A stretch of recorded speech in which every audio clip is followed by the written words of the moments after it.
At least I don't think I do. Welcome to the Tuesday, November 10th, 2020 Board of Selectmen's meeting. I think in honor of Veterans Day tomorrow, we're going to have our Navy veteran lead us in the Pledge of Allegiance today. Thank you, Mike. I pledge allegiance to the flag of the United States of America and to the republic for which it stands, one nation, under God, indivisible, with liberty and justice for all. Thank you, Mike. Anyone here for citizens' input? Seeing none, we're going to go right to the COVID-19 update. All right, thank you, Mr. Chairman. And in light of the fact that we have Deputy Chief Kenvin here tonight, I'd like to actually ask him to assist in this update tonight. I'll just bring up the numbers here for where we are currently, but there was a couple of changes in the rulings, in the metrics that are being used now by the state, which puts Foxborough actually in the green category now. So we were red as of Friday, right? I think, and then they switched over. Yeah, as of Friday morning. Yeah. Switched over. So we currently have a total of 27 cases in Foxborough and one hospitalization. We had none as of yesterday, so a new person went in. So we're up to that. That's, I think 27 is the most we've had in a while in terms of active cases. True, since the beginning of the pandemic. Since the pandemic. So I'm going to turn it over to Deputy Chief Kenvin right now, and he'll tell a little bit about some of the things that have been happening recently and what's happened with the metrics and the measurements. So, Tom. Sure. All right. Well, thank you, and good evening, everyone. Thanks for having us. So as Mr. Keegan said, we are at 27 active cases being followed right now. We have seen a bunch of household clusters. So keeping in mind that our numbers are up a little bit, they're more defined to household contacts infecting the rest of the households. This is what we're seeing right now. Having said that, though, we're starting to notice that it's starting to infiltrate other aspects of town life. So to overbelieve the obvious, we really need to adhere to individual practices in terms of mask wearing and physical distancing. This is imperative right now as we start to approach the holidays and cooler months.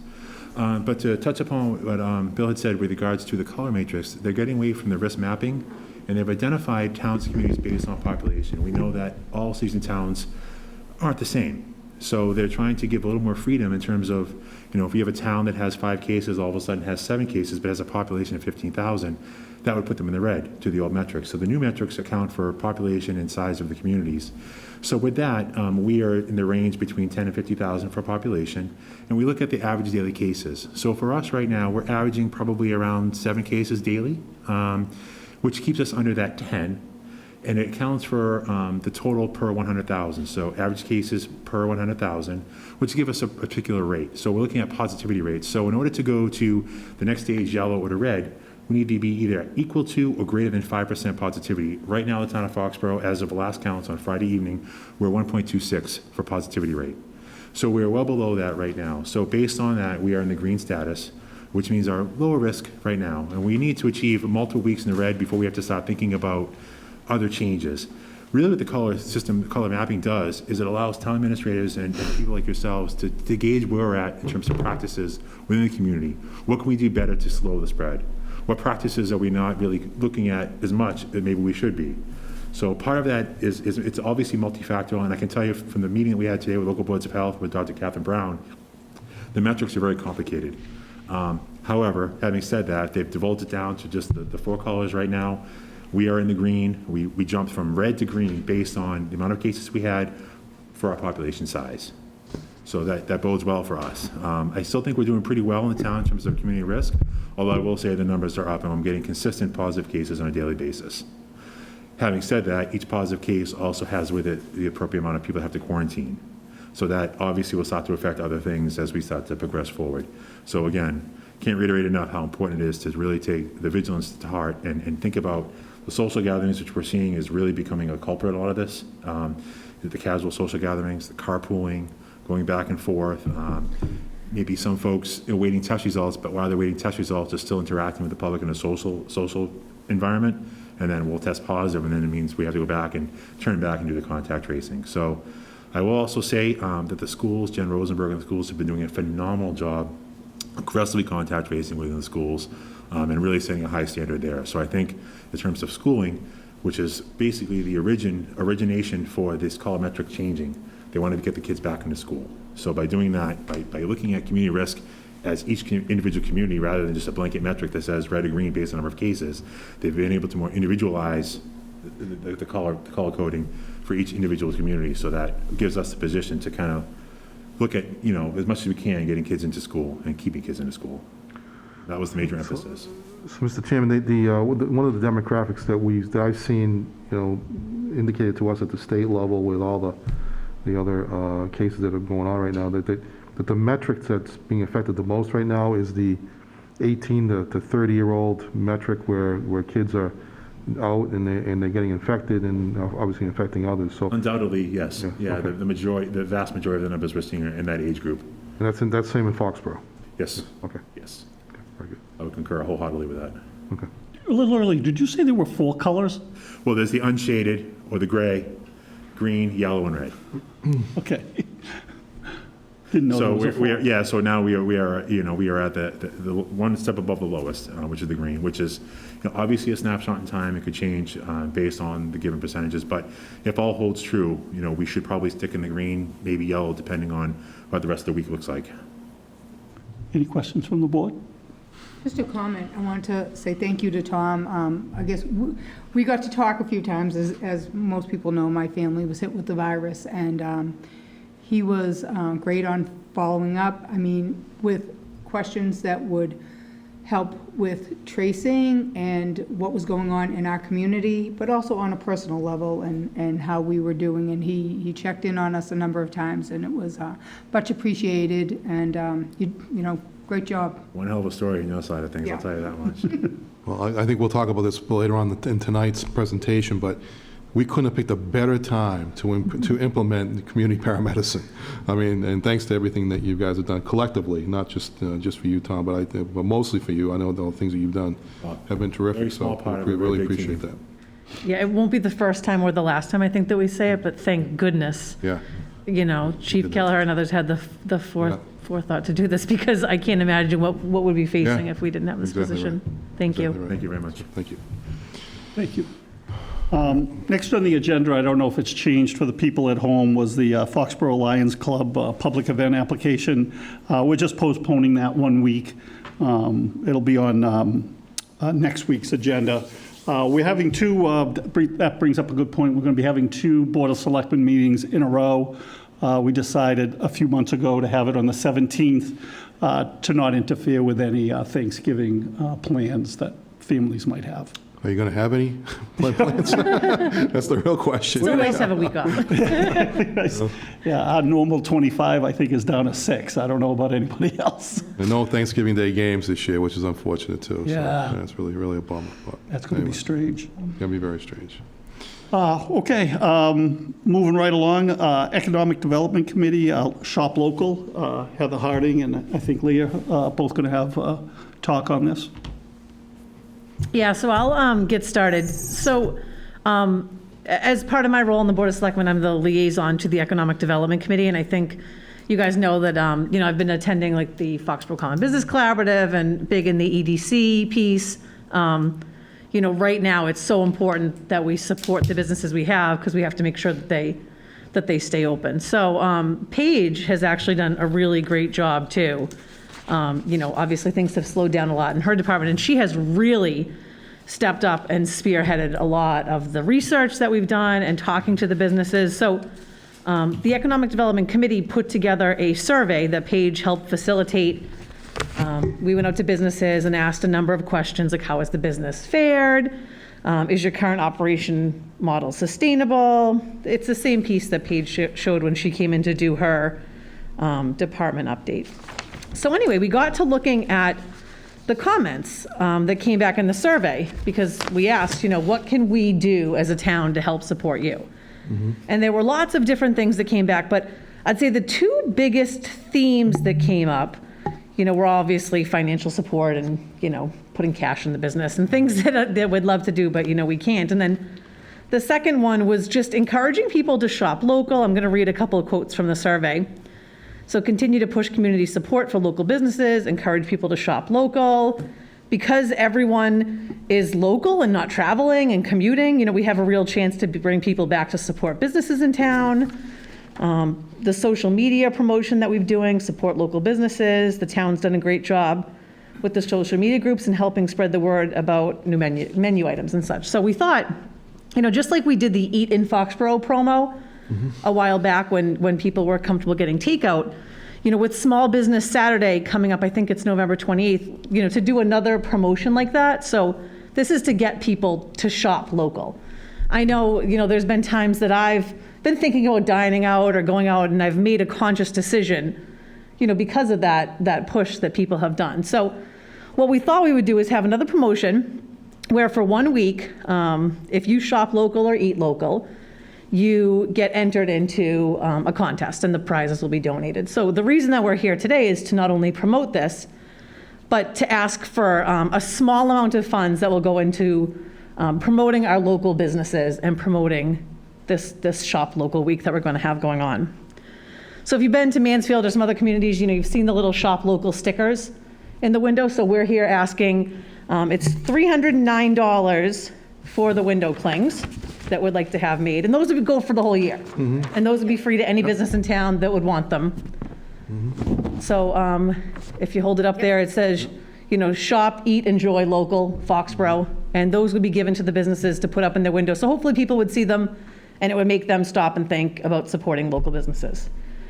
The second part is $125 for flyers. So Christina's done a great job with helping us create the flyer. Renee over in Recreation has as well. And Christina will help us promote it online. So these will be printed flyers that if businesses want to hang them up as well.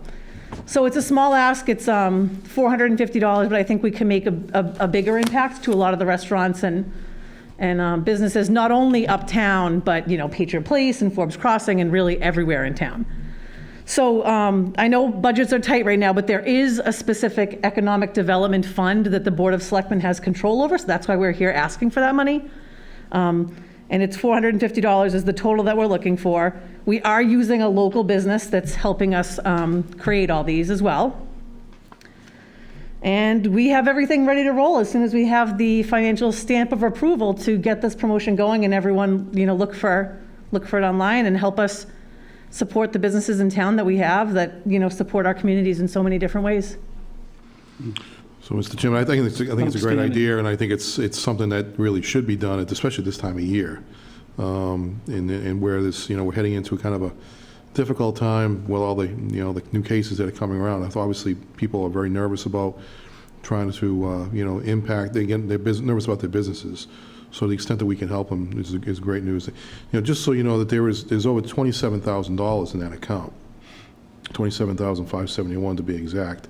So we, certainly the fund can handle that request if in fact anybody was wondering about that.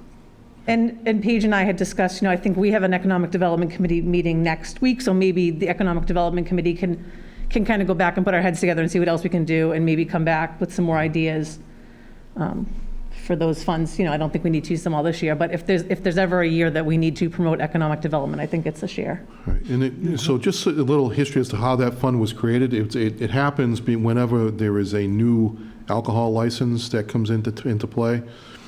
This is not for renewal of license, but any new license that comes to play. And so attached to that is a requirement that new businesses are required to pay a minimum of $5,000 for that license from the town if they get it from the town. Okay, so Does that whole 5,000 go into economical? It goes right into that fund. Economic, the whole thing. In the past, we used it for the intern. Some of you may remember that helped with a lot of the wayfinding signs, which are on their way. Those are coming. The banners are coming. Oh, great. But that just might jog some memories about how we've used this. I think even a survey for the fire station, it was used for that, kind of going back, so. Yep. So one other thing I just wanted to add is the Foxborough Common Business Collaborative. We met a couple weeks ago, I guess, and they're also involved in this.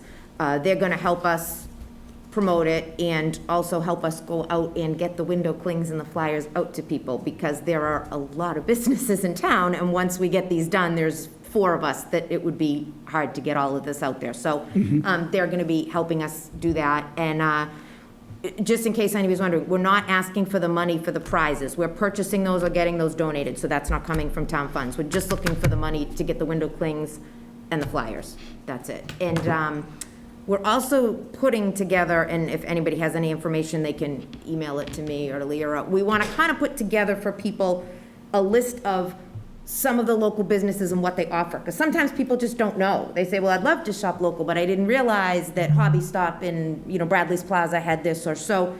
We're going to kind of try to get some stuff together for people so that they know what they can get where. So if anybody has any information, that they want to contribute, or if they're going to be doing any promotions, they can post that on the Uptown Happenings page. We're going to have a post that, in the comments, people can list that to try to really let people know what's available and what's out there and give them some ideas of how to shop local. Okay, great. Yeah, that's a great idea, because whether businesses will do it this year just because of the economic reasons, but usually around Christmas time, they might offer, if you buy a $50 gift card, Right. you get an extra $5 Right. or $10 or discounts or whatever. And I think people will, first of all, they'll want to support local businesses. And second of all, I don't know if people are going to be, with the numbers going up with COVID, want to be like at malls and, with big groups of people and, even with the mask and, touching racks of clothes and things that so I think it's a great time for people to want to hit your smaller local businesses and help them out. So I'm So, hoping we'll get people in the habit of it, and then it will just Yeah. continue throughout the year. I mean, we're doing the promotion just to get people thinking that way. Yeah. But really, we want it, to be Yeah. a trend. well Keep done. it going. Yeah. Well done, Keep it guys. going. Yep. Well done. That's right. Right. So the amount will be $450, and it's the Economic Development Fund. Any other questions from the board? Yeah. Chris, are you out there somewhere? I am. No, I think it's a great idea. Okay. And actually, Bill answered my only question. I just wanted to know how much money was in that account, but we have more than enough to do Okay. something like I that. anticipated that question from Chris. Chris, yeah. Okay, motion to approve funds in the amount of $450 for the economic development Promotion. Promotion. promotion. Second. Shop local campaign for window clings and flyers. Second. Okay. Any further discussion? All those in favor? Aye. Aye. All right, great Great. great Thanks, job. Heather. Yeah, thank you. Thank you, Heather. Thank you. Great presentation, Leah. All right, in our, every time we have a meeting, we try to have a department come in and just update us on what's happening. Those of you at home might not be able to see the sea of white and black ties we see up here, but the entire hierarchy of the Foxborough Fire Department's here, and looking forward to hearing your presentation.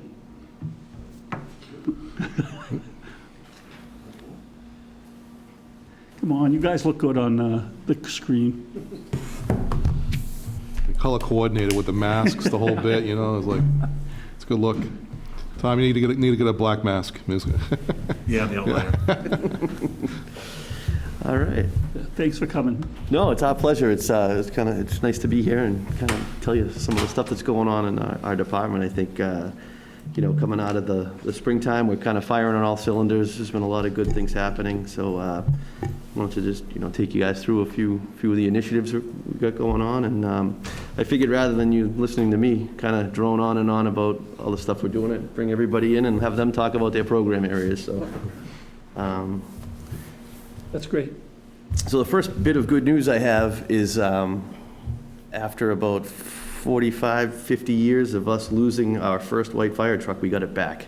The same one? Same one. It's a 1938 Aaron's Fox. So that truck was purchased for $8,000 originally by the town, and this was our first white fire truck. So this is like the crown jewel of the history of Foxborough Fire right there. So we knew where it was. It was in a barn in Michigan, and Wow. our mechanic just a chance call to the gentleman that owned it, and he said, "You know what? You guys can have it." And it just No it kidding. showed up at the station. So we're going to be starting a fundraising campaign to restore it. It's in rough shape, but I think Doesn't look that good. no, it doesn't look as good as the one on the left. But it was just it was a real morale boost. It's exciting. It's kind of it's you know, for a long year, this is one of the best things that's happened to us certainly this year, so. So is it in the back lot now? Just- Yeah, we shuffled some things around and made some room for it, so it's inside. Oh, it is inside? Yeah, we got it inside, so it's undercover now, but we have some people looking into what's the best way to go about restoring it, and, there's people that specialize in that, so we're looking at a couple of years probably before it's parade ready, but we're excited. So there's a lot of history there, that truck, guys talk, like it's an old friend, so when they talk about it. So we still have some guys around that actually worked on that truck. How long was it in service till? 1972, they got rid of it. Wow. Yeah, so it was, unfortunately, it saw service as a brush truck towards the end of his career, so he drove it on the woods and stuff. It took quite a beating, so. But yeah, they got rid of it in 1972, so I was really very excited about that. So kind of going from 1938 to today. Earlier this year, we were able to purchase a drone with some emergency management funds from MEMA. So we got a grant, and it's not like we can just fly a drone. We needed to be, because we're flying it technically for commercial purposes, we had to go through the FAA, get waivers and certified so we can fly it at night, fly it over crowds and certain things. So we finally got that all squared away towards the end of the summer. Again, with COVID and everything, it was difficult getting all that, the paperwork took 3 times as long with the federal government, as you can imagine. So in the last month, we've used it twice for 2 different fire incidents, but we also used it to locate missing people in the state forest and help with that. But it's pretty cool. It has some thermal imaging technology. So this was last month. This was in October. Between Mill Street and South Street, we had a brush fire in the woods. We didn't know exactly where it was. For about 3 days, we were chasing smoke in the area as far as Central Street. But we ended up putting the drone up and looking for it, and this is kind of what we saw. So if you look, this gives you kind of a indication. So we're scanning the sky now, and then we see the smoke plume. Oh. So you can see this is like behind Cocasset River Park, deep in those woods there. So it's not many areas like this in town. So we started to fly, switch it to the thermal imaging. You'll see the smoke plume, and you can actually kind of see the fire in the woods there, but it was in peat, so it was burning deep. It wasn't burning fast, but it was free burning there in the woods for, like I said, a couple of days, and we were chasing it all over town. So finally, the technology led us to it. And if you see where the smoke's popping out of the woods there, it's about 400 yards away from the actual where the fire is. So it was, this saved us a ton of work. It's, of chasing this through the woods and kind of, using manpower and going in different areas. So it's. How did you get in there? That's the question. We had to go through Cocasset River Park, and then they went through the woods. It was pretty labor intensive. It took us a couple days to put the fire out. Not a huge fire, but just, it was burnt deep into the peat there in the woods. So, and then about a week later, we had a two-alarm fire at the Bleachery Complex over on Moore Street. So again, this is kind of a different application, but this is the Bleachery Complex, and we had a fire in the back part of the building.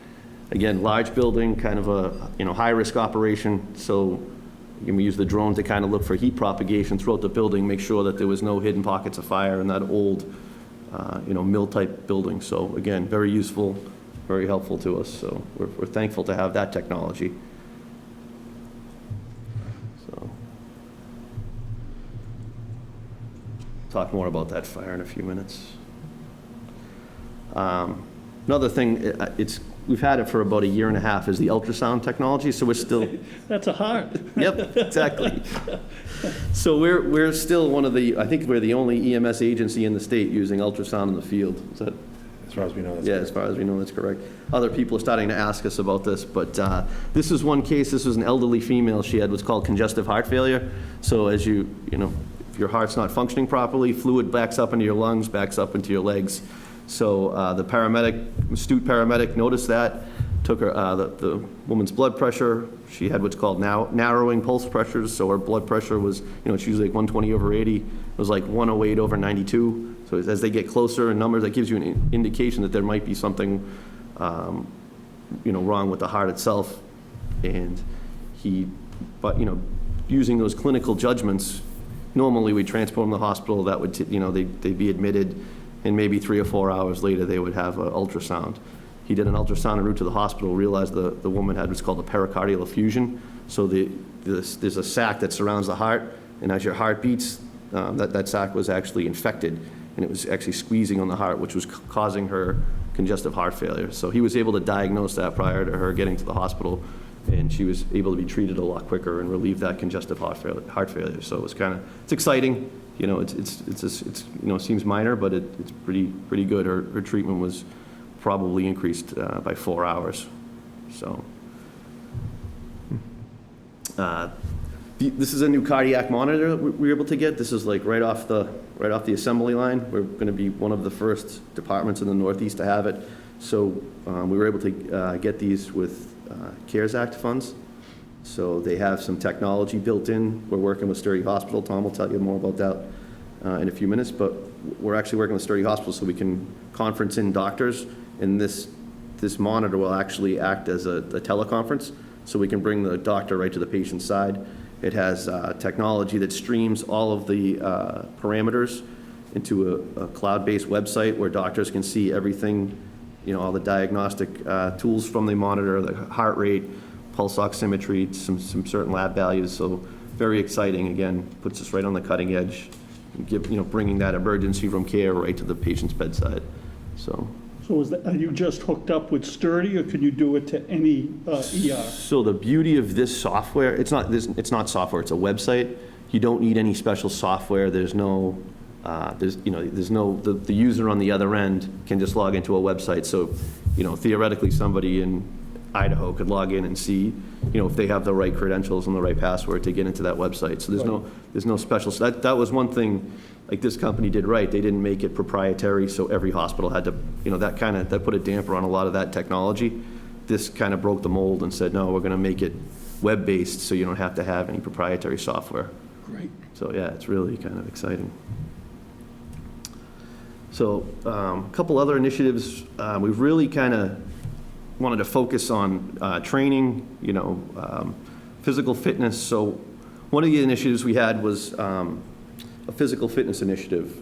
So members of the Firefighters Union came to me. They wanted to do some workout equipment, figure out some different exercises and implement an exercise program. So I said, you know, I want to do it right, I want to do it safe, and I want to make sure it's you know, conducive to what, you know, you do for work. So what we end up doing is we found a personal trainer. We split the cost with the Firefighters Union. We have 100% attendance, and the trainer comes in once a month with each group and shows them exercises for the month. So, and it's functional fitness, so it's, you know, lifting and pulling and all the things they do, all the things you can see here. And it's worked out very well. Like I said, we have 100% attendance.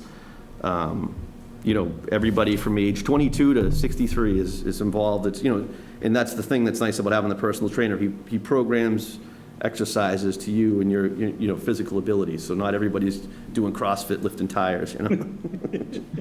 But you know, the guys are into it. They're very, you know, we have high morale right now. Everybody's very motivated. So it's a very exciting time. And you can see the training. We've really increased the training, and the reward on the back end is we're seeing the performance in the street. Again, we'll talk about some of the you know, an incident on Moore Street, the fire there that, you know, we really saw an increase in performance. We had a pretty serious motor vehicle accident on North Street. Probably heard about it a couple weeks ago. It was very hot that day. You know, the guys on the engine, there was four gentlemen on the engine that were charged with extricating the patients out of the vehicles. Again, we had two separate cars with entrapment.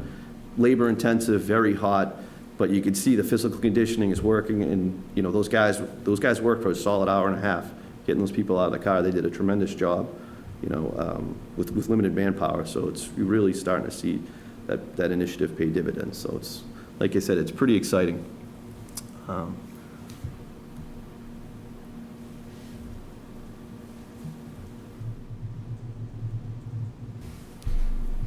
Assistant Chief Buckley. Good evening. So just to go over some of the programs and my functions as it pertains to the fire department. So one of the job descriptions that I have and functions I have is an HR function. So working with Mike Johns and Sarah, I help out the employees for any HR questions that they have as it pertains to the union contract and things like that. Very simple stuff. Anything that it gets beyond me, obviously I have to move it up to, the professionals in that aspect. One of the other things that I take care of is the discipline in the department. So any type of investigations or any types of problems in the department, I'm the lead for that. What I do is I do the investigations, and then I make a decision, a personal decision, and I move it up to the chief, and then he has the final say on any type of punitive, anything that has to do with the problem that's going on. During the hiring process, we've had some turnover in the department. We had the promotions also too. So I was the lead on setting that up, again, with the town's HR, getting the applications out there, the notices, and then working through all the interview process and things like that. And again, bringing our recommendation to the chief, who made the final decision on that aspect there. On the operations side, so I'm the liaison to Gillette Stadium, so pretty much anything that's going on at Gillette Stadium, they'll get in touch with me.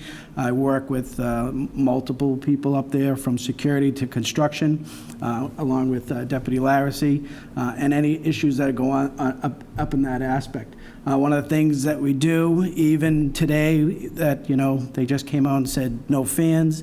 I've had multiple Zoom meetings since March on different aspects of how they're going to open up the stadium for no fans, with fans. We went through the whole gamut of different scenarios.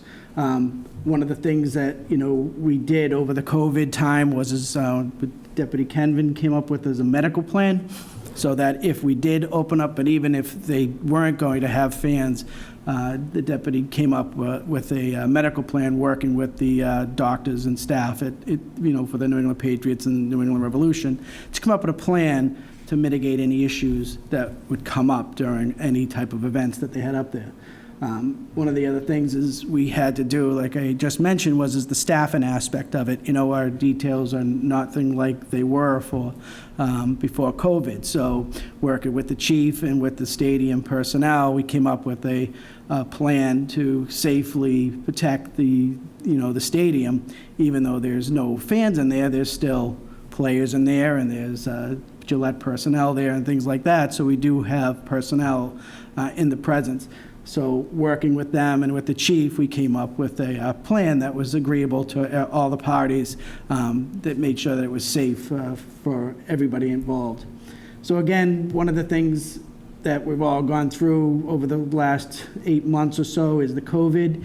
So I was on a committee that we actually planned an entire situation where they wanted to train with fans in the stadium. So they actually were trying to plan to show the state that this could be done. So they brought in actors and things like that, and we actually ran it as if we were working that day. And one of the things that really came out was how much the fire is such a lead function there in mitigating any type of medical emergency in there. And I think it opened some eyes up in the outside entities of what we actually accomplish up there. And we've done it for so long, it's almost second nature to us all, and it works so seamlessly.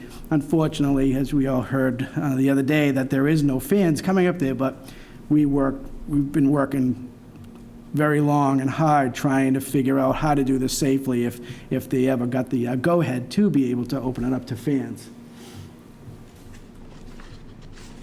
One of the things that we started working on actually last fall, back in November, November-ish, is going through an accreditation process right now. So on the bottom there, you'll see there's only 280 accredited agencies in the country. 11% of the population is accredited, and there's only 3 or 4 in New England. There's Hartford, Connecticut. There is Hartford, Vermont, which is actually White River Junction. Burlington, Vermont, and the Westover Air Force Base. So we're really working diligently right now. We're deep in it right now, trying to move through the process to become certified. So what does that mean? So what does it actually comes up is one of the things that we'll come up with is called a standard of cover. And what that really is just a self-assessment of the department. It's not really, we're not looking to say that they're not going to look at us and say, you're not doing it the way that you're supposed to be doing. It's more like, how are you doing it? Are you doing it well, and how do you become better? And one of the things is it allows you to do is just really look at internally at all of your operations and everything you're doing, and it's just it's a continuous self-improvement. So how are we doing it today, and how do we make it better? It's really in depth. The next part of it will be a strategic plan, which is really just looking at different high hazards in the community and how we respond to those. And we really have to justify the way we do that, and that's the second part that we're working on. We're just working on the standard of cover now. One of the things that we will be doing coming up in December, we hope, is having a community / business kind of like a, would you explain it? Yeah, workshop, kind of like survey. It's not even an hour, and they just are going to ask a question. What do you expect of the fire department? What do you like about the fire department? What are your expectations? And they just keep throwing these out there. You write down the answers, and then they compile it at the end, and they give it back to us. And we use that to build on to our plan. It's actually kind of interesting. It's something that, obviously with the COVID coming up now, so we're hoping Tom can get rid of this COVID stuff. So again, we're trying to establish an agency-wide culture of continuous improvement, build positive relationships with our labor groups. The union is so bought into this. They're really excited. We actually have members who are assisting us. It's not something that I can do alone. So we have from brand new employees up to seasoned members who dive right in, and they've been working diligently answering some of these questions. There's like 250-something questions that have to be answered. So it is pretty intense, but we're excited about it. That's about it. All right, yeah, so like Tom mentioned too, so we've created a little competition. There's no municipal fire departments in Massachusetts that are accredited, so we want to be the first, so everyone's really excited about that. So Dave Larissy, Deputy Chief Larissy, is in charge of all of our fire prevention code enforcement. Okay. So it's been a busy year for inspections this year. You would think, being in the times we're at with shutdown and everybody staying put and everything, it's been extremely busy. This year to date, we've already done 569 inspections. We're expecting to be about 10% more than last year, and that's even with the shutdown. So in March, the governor gave an order to stop doing smoke detectors. So that 26F is smoke detector inspection. It's the code, it's the mass code, it's 128-26F. So we stopped for 3 months. He let us resume. Basically what it was let's just stay out of people's homes. Let's let things be, and then we'll go back to it. So what the governor said is in June we can go back, we can resume normal practices. But in that time of sale, in that 3 months, if you sold your home, it was the buyer's responsibility to call to get the inspection and notify the fire department. The responsibility for it to pass is on the seller, though. So we would do an inspection. If it didn't pass, the seller would have to make it right. So we're caught up on it. We've done every inspection that's taken place but 2. And 2 of those are going to be tear-down homes, so that they're irrelevant to begin with. But in that same time period, we did 67% more in that time frame. So that's a lot. Like, that's what would have been plus the makeup in that time is pretty much what it is. But if you see at the top, the 26Fs, that's how many we did this year. The home sales are crazy this year. It's just, so every time someone sells a house, we have to inspect it for smoke detectors, carbon monoxide. So that's what those numbers reflect. So it's just been straight out doing inspections. That whole list is what we do for the majority of our daily inspections, but the 26Fs is what really consumed it. So is that a special certification that you have to be able to do it? No. Or can any firefighter? Yeah, we can all do it. Well, we're all, anyone who's trained for it can do it, but it's not a certification. Okay. So, So you have a team that? yeah, so basically it's myself, I do them, and then if I'm out, someone else will do them, will assist. But for the most part, it's me. I do them all. So what we do is those are tracked in our computer base, so we can see if the next sale, if one did slip by, then, we can see that was missed. So we're very good records on this here. But to answer your question, both Tom and Dave are both certified fire prevention officers. And the chief is actually the authority having jurisdiction, but he delegates his authority down to all of us To be able to do it. to do these.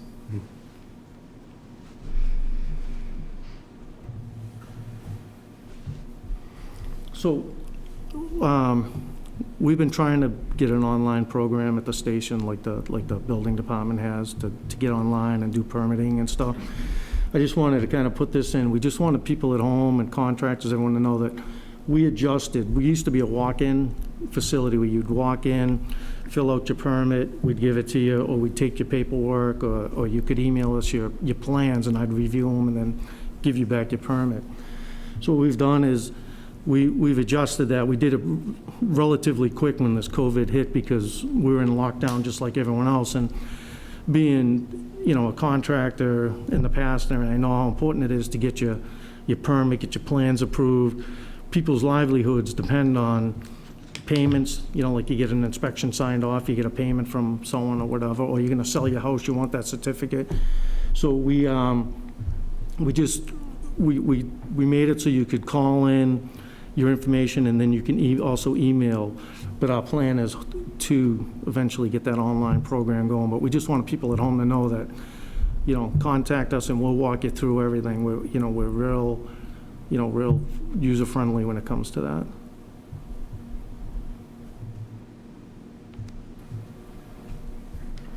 And I wanted to touch on the working with all these departments. During this COVID time, we have, between the Board of Health, the building, planning, everyone has worked so well to make everything happen. We get together and we say, okay, is this safe? Does this meet code? Does this meet zoning? It's not perfect, but does it work so this person can continue on with their livelihood? Can we do this? Is the restaurant safe for people to have these egresses? So, and with the building department, I work with the building department every day. Mark is just outstanding. He's just a great guy, very knowledgeable. So we do a lot of projects together. And what we've done that we haven't done in the past is we've closed up buildings. So Dana-Farber was in the middle of doing their cancer center on floor 2 at 22 Patriot Place. When this all hit, they shut down. You can't just shut down a construction project when there's occupants below and above you. It's a 5-story building. So we had to come together and make this building safe for the occupants to stay in it. So we had to re-engineer the sprinkler system, fire alarm system had to be put up, all barriers had to be put in place, pre-plans had to be established. So working with these departments, there's been a lot of work going on this year, and a lot of it is related to the COVID, and it's even like temporary tent setups, the time that's involved in temp setups and stuff. But we've done a lot of work with the school. And the school department, working with Carl Fuller and Tony Maselli, the simplest thing is hand sanitizer stations. You think you can just put them wherever you want, but the codes read that you can only have, like in corridors, you can only have 41 ounces of hand sanitizer in each station. And they have to be greater than 4 feet apart. In the classrooms, they can be 67 ounces. So there was a lot to getting the schools ready this year.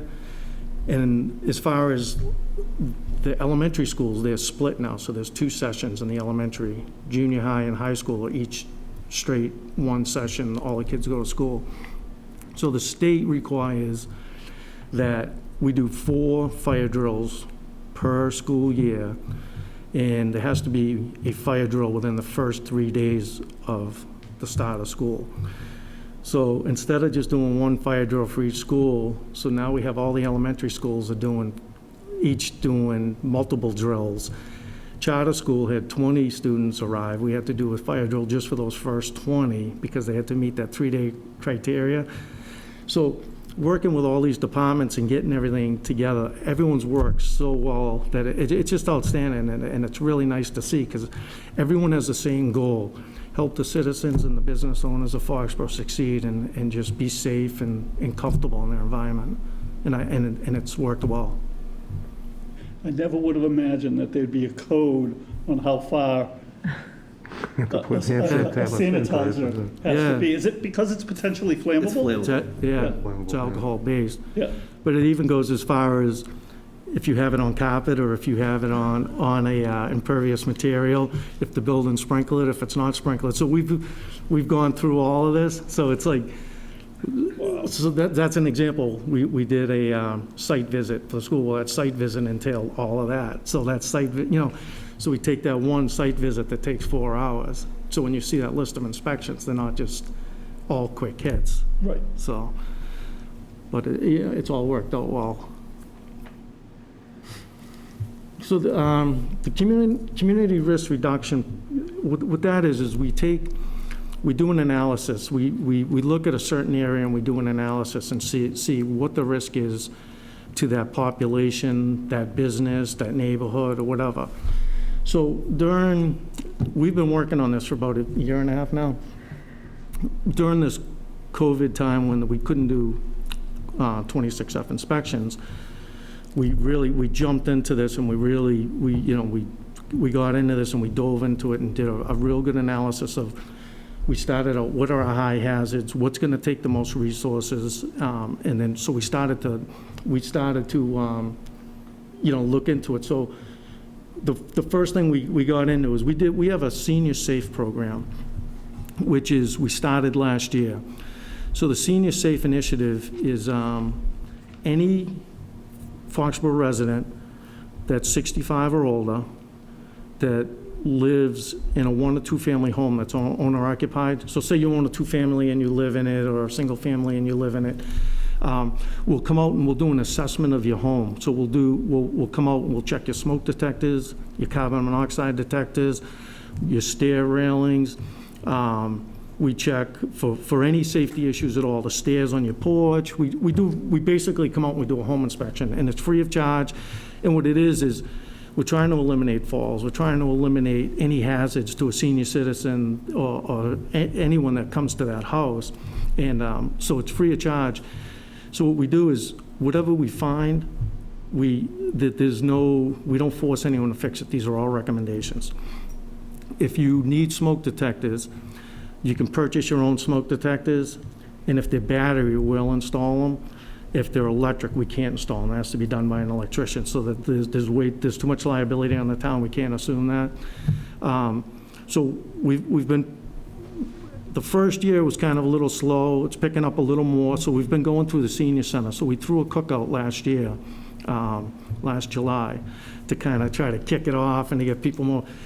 But people are generally a little nervous of having authority come into their house. They think they're going to say, and people have said it to me, I really didn't want you to come in because I didn't want you to see this or see that. And I'm always like, we're just trying to if we make one thing safe, then we've done pretty good. So we've had pretty good success with it, and we hope it continues. And that's where we are with that. And I hope people at home take advantage of this and call us up and get scheduled and call us out. So the building pre-plans.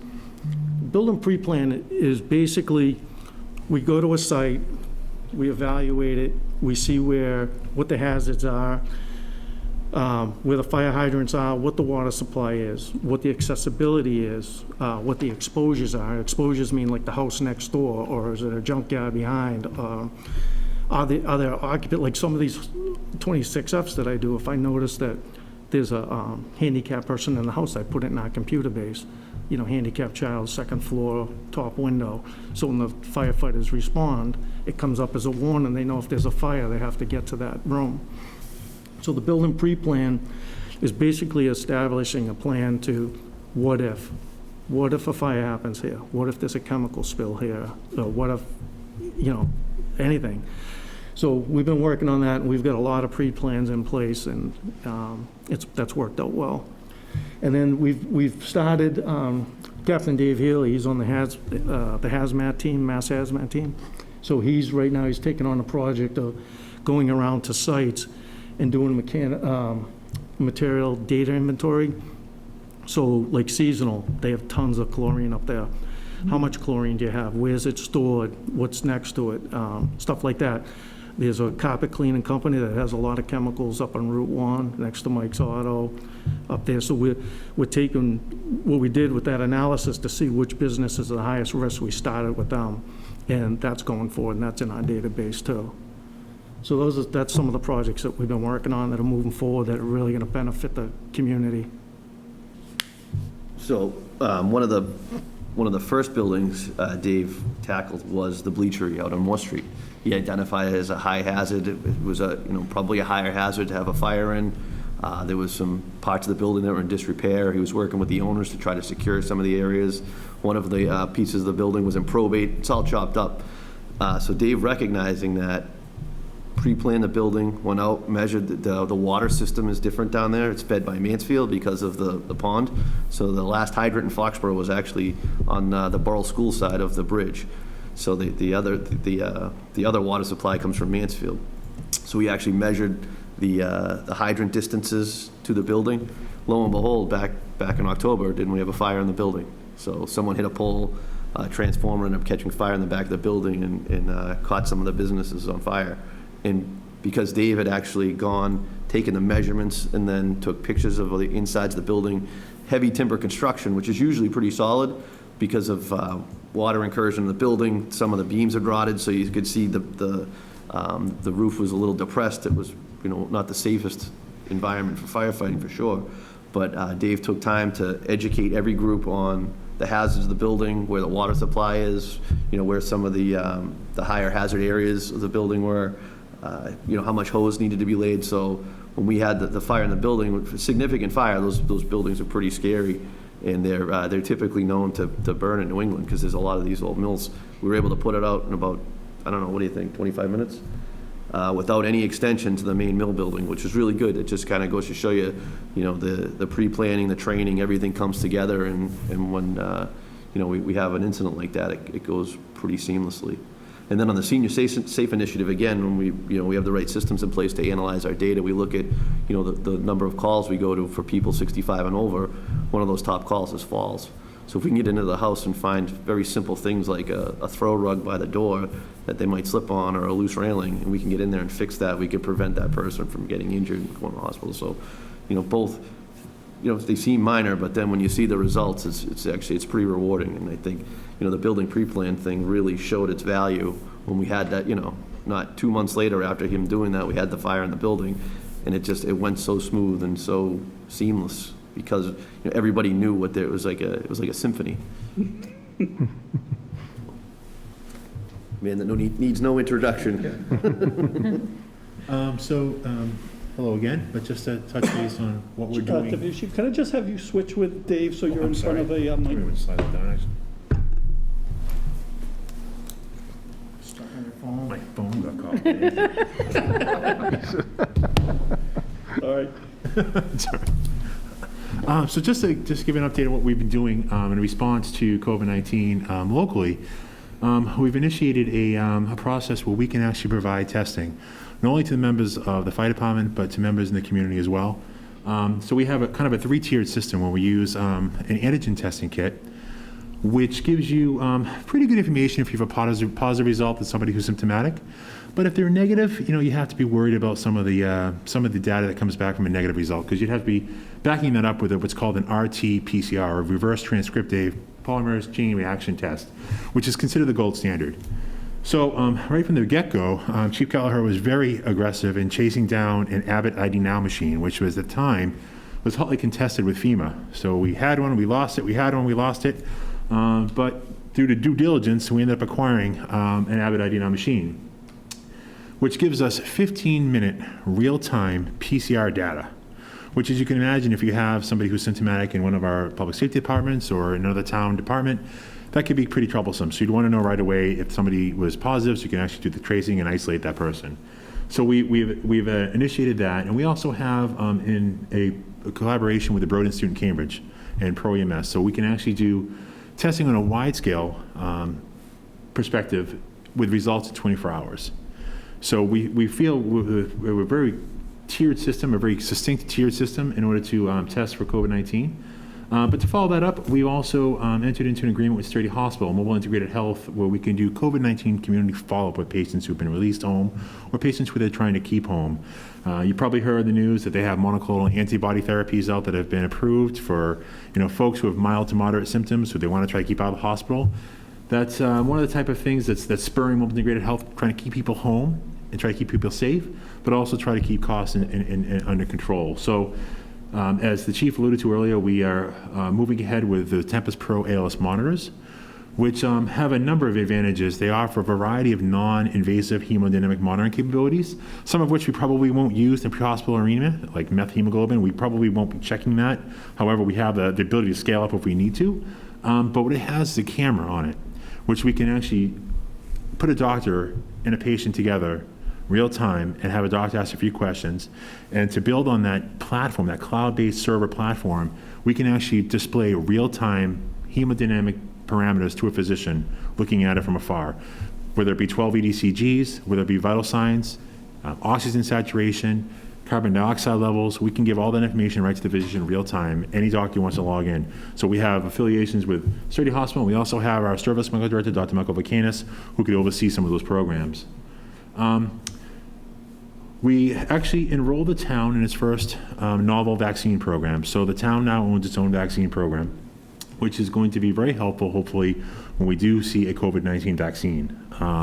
Right now, there's a lot of logistics, even if we can get to a safe, effective vaccine in mass market, bottling it, packaging it, shipping it out, and storing it. Right now, it needs to be stored cryogenically, almost cryogenically, 70 to 80 degrees below zero in order to transport this vaccine. So as we roll out, we should be in a good position. The state's already planning for disbursement of vaccine with local boards of health as we speak.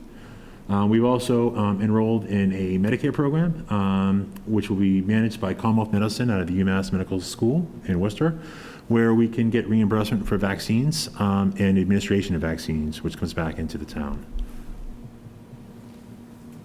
Did you say it had to be stored 70 degrees below zero? Yes, currently the new Pfizer vaccine that's being touted in the news has to be stored cryogenically, almost frozen.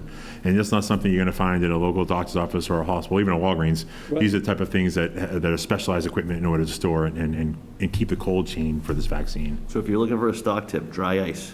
Right. So to further our response to the community, we've recognized as people are getting sicker, not only with COVID, but in general, we're trying to keep people at home more.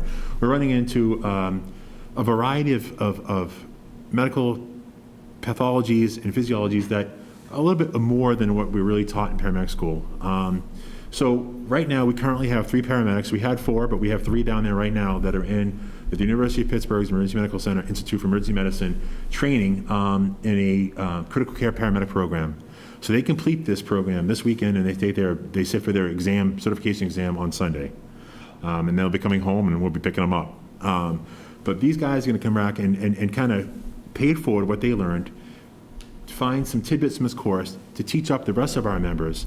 Now, the thing about this is that it also elevates the entire department because we have specialized training to maintain these certifications, which brings up the level of EMS training in general for the entire department. So it'll be more advanced cardiology, advanced ECG interpretation, advanced lab interpretation, pharmacology. So it's beyond the standard recertification every 2 years that we do. This is going to bring up that level even more. So we're going to have a much more informed and educated workforce in terms of EMS. So we've touched on that Tempest Pro, the monitor. One of the nice things about this too is not only is it innovative in its technology, this comes from an austere military environment that was purchased by the Philips company, which is really big in the hospital systems. It's about the size of maybe 4 of those laptops stacked on top of each other, where the monitor we have now, the Physical Control LightPack 15, which is something near and dear to my heart because I've been using it for almost 30 years. However, now it's really big, it's clunky, it's hard to carry around. This monitor comes in 2 parts with a proprietary Bluetooth connection. You can actually take the one monitor, which is about this big, and do pretty much everything this life pack can do. But then if we have somebody who's going to say, God forbid, in cardiac arrest, we have to extricate from a difficult home setting or in a really weird situation, the defibrillation module is about the size of a Bluetooth speaker, and it can last for 10 to 14 hours. So the innovation in this technology really just bodes to a much higher level of patient care. Combine that with the fact that we're going to get 2 ventilators from Hamilton Medical. These are state-of-the-art ventilators, much akin to all the hospitals use them, all the Boston hospitals use them, Boston MedFlight uses these. The nice thing about these is we can actually provide a better service of care to patients who need ventilatory support. Whether it's in a cardiac arrest situation, we can have patients who are connected to a closed circuit with HEPA filtration so that the providers are not exposed to aerosol particulate that could be infected with COVID. So this is something that allows us to give a precise amount of, we'll say, tidal volume or milliliters of air to a patient based on their height and weight, but also give it at the right volume. And this monitor also has a really cool adaptive mechanism, these ventilators, where it can actually sense lung compliance. So rather than push really hard and risk damaging or causing injury to the lung tissue, it actually senses that and gives the right amount of pressure to the right amount of air. So it's really, really innovative technology. And I can't express enough how proud I am of the men and women of this fire department and the way they pursue training and the way they pursue development. A couple of our members reached out to us and asked if we could collaborate with the Boston Medical Center. They initially BMC had showed some interest in one of our crews that brought in a patient, and what we do is we'll call over a medical control radio and give a report. And they gave an update saying the patient was, there was negative free fluid in the abdomen, and it blew the attending physician away. So they reached out to us. Our people followed up on it. So now we're entering into a training collaboration in Boston Medical Center where in the initial phases, we're going to be working with their sim lab, with their ultrasound fellows, and some of their surgical intensive care physicians. Ultimately, it will give us a chance to get into some of these real sick people to see what real sick ultrasounds look like. The members perform these ultrasounds, which they may seem easy, but they're really hard to do. It's really hard to get that artistic feel to know where you are anatomically and be able to interpret what you're seeing based on where the probe is positioned in the body. It's a learned skill. They practice daily, at least 10 to 20 minutes a day, doing quick little drills on each other, and it's paid dividends. It really has. So very proud of that innovation. So just kind of looking towards 2021, we wanted to talk a little bit about COVID-19. So we don't know where we're going. Hopefully we have a vaccine on the way. I think one of the things that puts us in a really good position going forward is that we were called upon by the state to set up a COVID testing site at Gillette. And we learned a lot of lessons about how to provide mass medicine to people. So if we have to do a mass inoculation setup, I think we're really in a good position because we've had a lot of lessons learned. There was a lot of good takeaways from that little venture. They gave us 4 days to set up a testing site back in, what was that, April, May? April, May. And we pulled it off, and I forget how many thousands of people we were able to help test. But again, so if we have to do something for a vaccine, I think we're in really good shape. We've been actually farming ourselves out. We've been helping out our neighbors a little bit when they have little issues. Attleboro Fire had a little COVID outbreak. We tested 100 members of the Attleboro Fire Department to help them out with COVID testing. So again, we're getting a lot of exposure and experience as far as that stuff goes. So we'll be ready for the vaccine when that comes. As if 2020 wasn't bad enough, Norwood Hospital got wiped out by a flood back in July. That certainly has had its impacts on our operations in our department. Our ambulances are traveling further. We've been going in the city a lot more. The turnaround time isn't as significant as it was with traffic, but it's a longer transport. It's a longer turnaround time. So we're seeing an increase in wear and tear on our ambulances as they're going back and forth, and that ambulance is not available for a longer period of time because they're traveling further. We've been going to Newton Wellesley a lot. We try to accommodate people and their wishes depending on their condition and the appropriateness of where they want to go, but that continues to be an issue. There's really no end in sight as to when that hospital is going to be back and what form, what it's going to look like when it comes back. So it's definitely a challenge because that was 80% of the time we transported somebody that went to Norwood. That was our go-to. So it certainly has its impacts. ISO, we're hoping to get, we had an audit recently for the insurance, and we're hoping for good news from the Insurance Services Organization. So they set the rates for your insurance policies for your homeowners insurance, and then they also set the rates for the commercial insurance for the businesses. So we were a class 4, and I know we've moved up significantly. I'm not sure whereabouts on the scale. It's class 1 through 9, 1 being the best, 9 being the worst. So we were a 4, and I'm just waiting to see where we fall. I think that we're going to have some good news from them. They're going to, when we get our new rating, there's going to be some savings in the insurance as we go forward into 2021, which is kind of exciting. And then one last collaboration, we've partnered with Boston Fire. They have a new training prop out on Moon Island.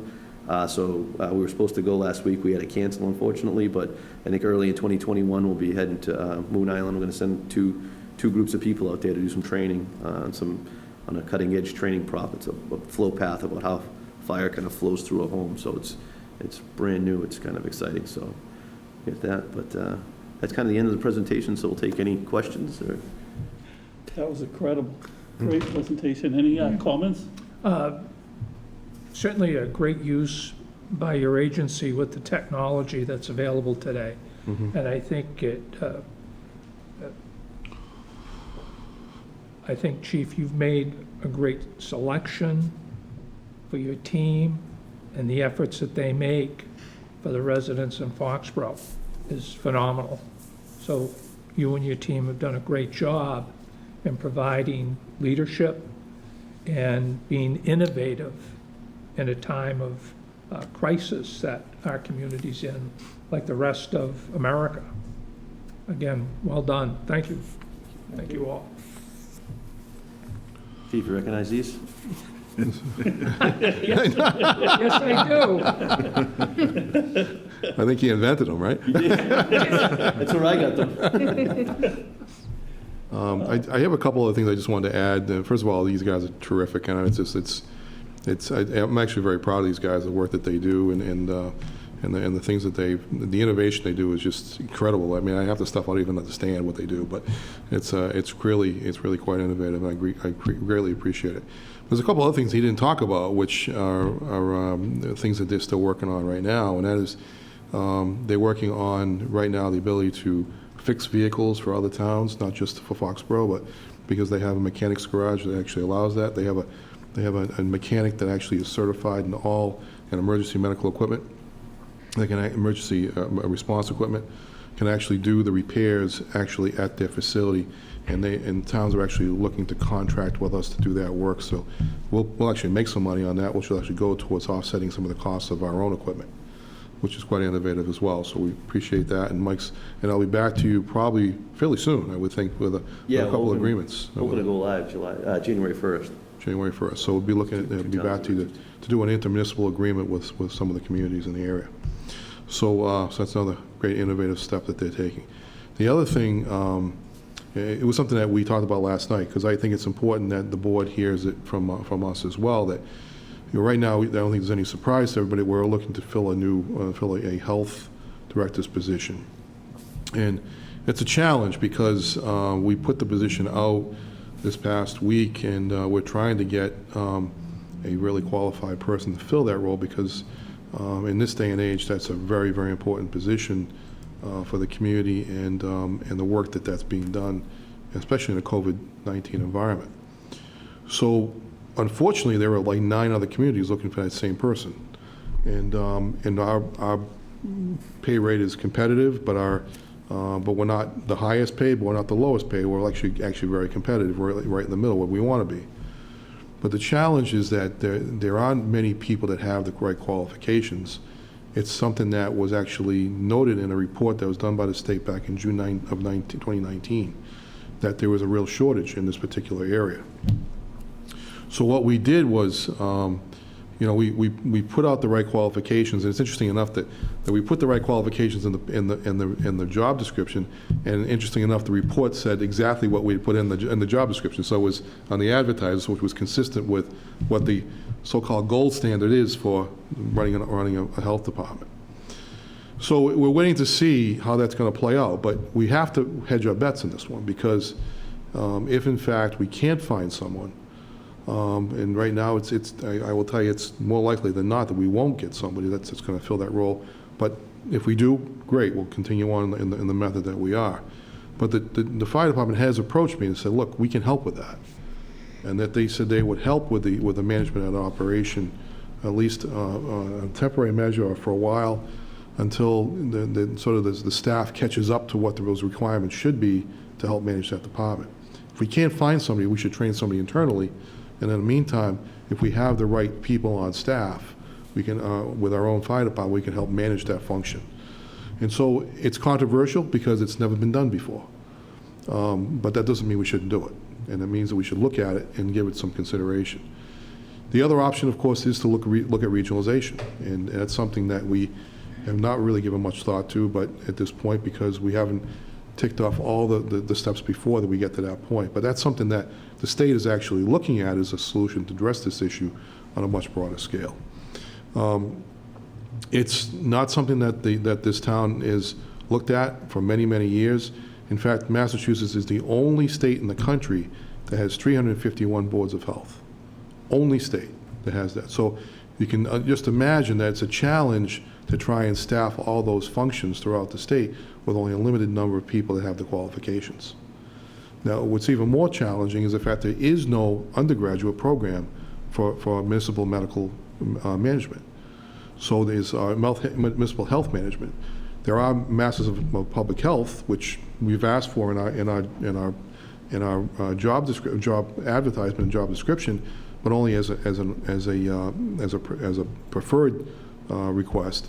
But even the state report said that should be something that somebody should have within 5 years of holding that job as a director. There are other requirements that you should have as a director. It's not have to have, but should have as a director, and that is a bachelor's degree, as well as a registered sanitarian's license, or a certified health official, which is another option that we should be looking at. And what's unique about, of course, the fire department is that Mike is actually a certified, is a registered sanitarian. He has that license. Tom is, of course, a few courses away from a master's in public health, and Tom has got experience dealing with engineering and septic systems, and Deputy Laracy is a former contractor, so he understands the inspection side as well. So what's interesting about all these pieces is that it could actually complement the existing operation that we have. So it's something that I'm not saying we should do right now, but it's something I'm giving serious consideration to if in fact we cannot find somebody who's qualified to run that operation. So it's innovative, like I said. It's something that I appreciate these guys coming to me and say, look, we can help. And if I didn't have the quality of team that I had here, I probably would say maybe it's something we should hold and wait on. But as you see, based on the stuff that they do now, it wouldn't surprise me at all that they'd be able to do it and do it very well. So. Bill, have you contacted the Board of Health? We have. We actually met with them last night and met with about that. And you might expect that there is some level of concern about them, losing their identity. And we've indicated right from the beginning that there is no intention on our part to take away their responsibilities or authority as a board, but or their identity as a board. I mean, but what it is important to us though is that the town gets protected. The residents get protected, as well as the services get continued in the quality of continuation that is actually recommended by the state at this point. And so, and Doc was at that meeting. I attended last night with the chairman, with the entire Board of Health, to explain the process of the hiring process for them, so they were aware of it, and Doc was able to attend and see that, as well as Mike, and we explained our process. So. There's no surprises here. We're just trying to do the best thing we can for the community. That's all. Thank you. Great. Folks, any other thoughts from the board? Just, similar, like you guys they've said, not lip service, and I truly mean this from the bottom of my heart, in our position and as a resident, I feel like we are so lucky to have this team that sits in front of us. Every time you hear from Chief Keller, he's always got some idea that he's working on, like Bill just talked about, and it pans out, and it's always, it's a tough department to keep up with the trends, never mind to stay ahead of the trends. So I think that, in everything we've seen tonight, how many times do we hear, we're the only department that has this in the state, or, we're the only department that has this technology or tool. So, thank you to this team and everyone that sits in that building, for what you guys do, because this is a tough time and you guys are just killing it.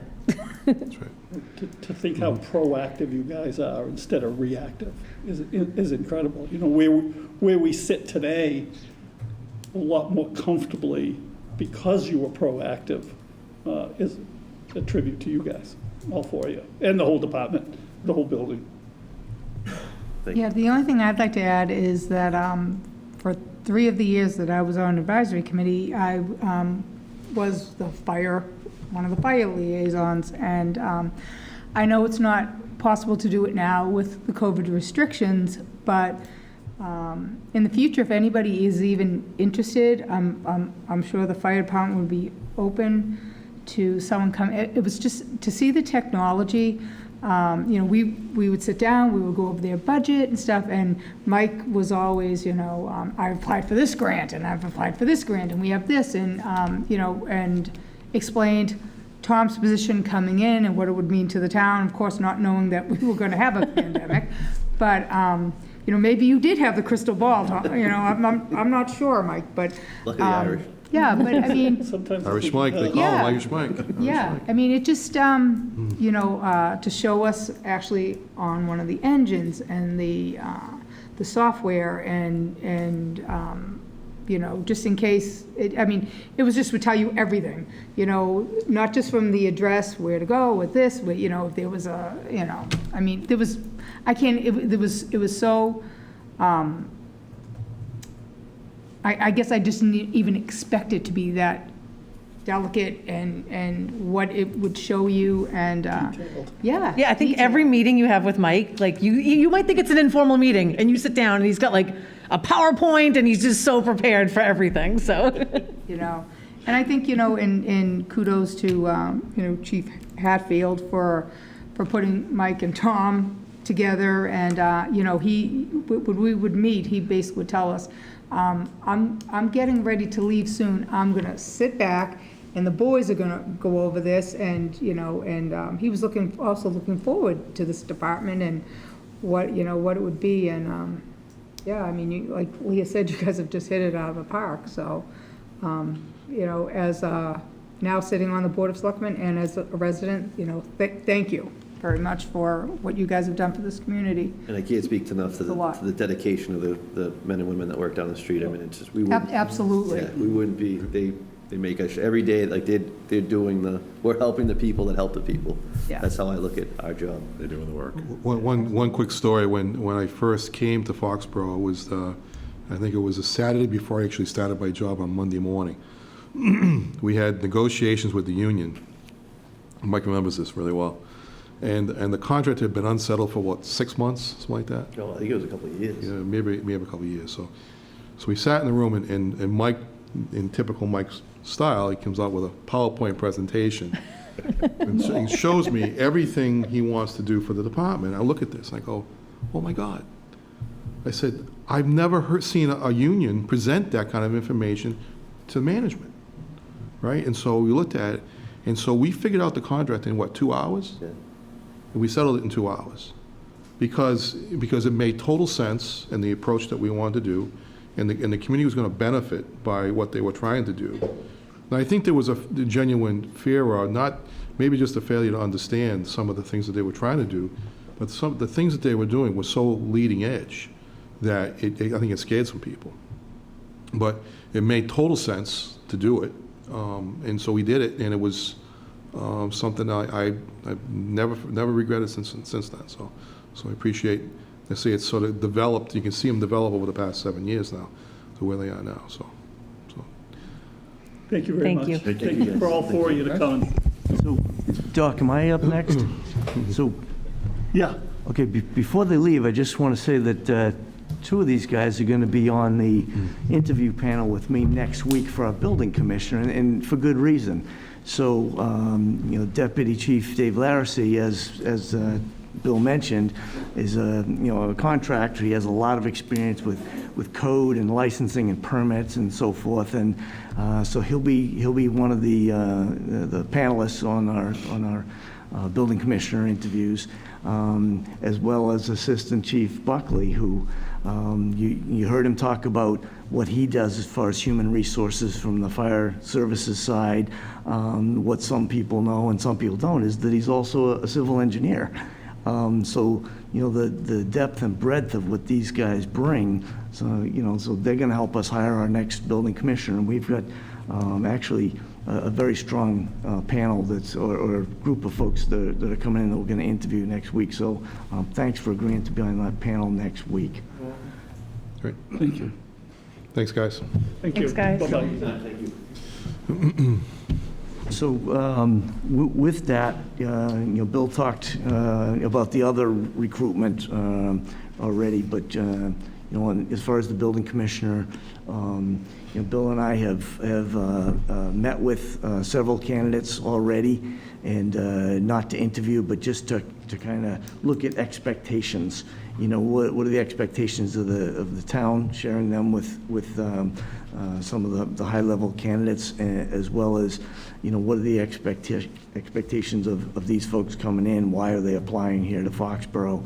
And so next week we'll get into starting that process. So our current building commissioner, and you heard Dave, how highly he spoke of Mark, and we feel the same way about his service. Although it's been short, we wish it was longer. So he'll be with us until November 22nd. We're hoping to bring somebody in shortly after that. We do believe that we're going to have, as I mentioned 2 weeks ago, a period of a gap that'll probably be 2 to 4 weeks. But we also have a plan to have that covered before our new building commissioner arrives. So, and Bill has already spoken about the other recruitment. The one other thing, I guess from a human resources perspective coming up, is the assessment center for our police sergeants will be coming up, after the holidays this year. And there are quite a number of folks who are eligible to take that, and we'll see how many actually take the assessment center and pass, that rigorous, day of exams. I think it'll probably be, 2 groups, one day and then the next. So that is out there, and that's all I have for tonight. I think it's just important to say that similar to Chief Kelleher, Chief Grace is trying to do the same type of thing over there, where he's again trying to get his young officers involved in the command structure, and so there's quite a bit of interest in those folks trying to move up the ladder, which is a good thing as well. I mean, I've been to departments where it's been very difficult to get folks to do that, but there's quite a bit of interest in this operation to do that, so that's a good sign.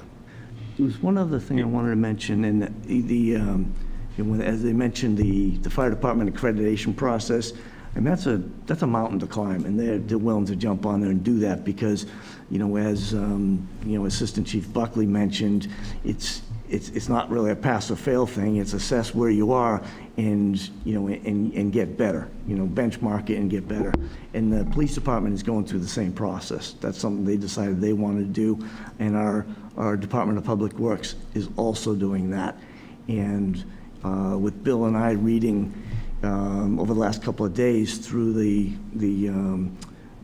commission's report on their recommendations and the research on health departments, we found out there's actually an accreditation process for health departments as well, and that's something we haven't talked about previously, but it's something that stuck out in my mind. I think that's something in the future that we want to.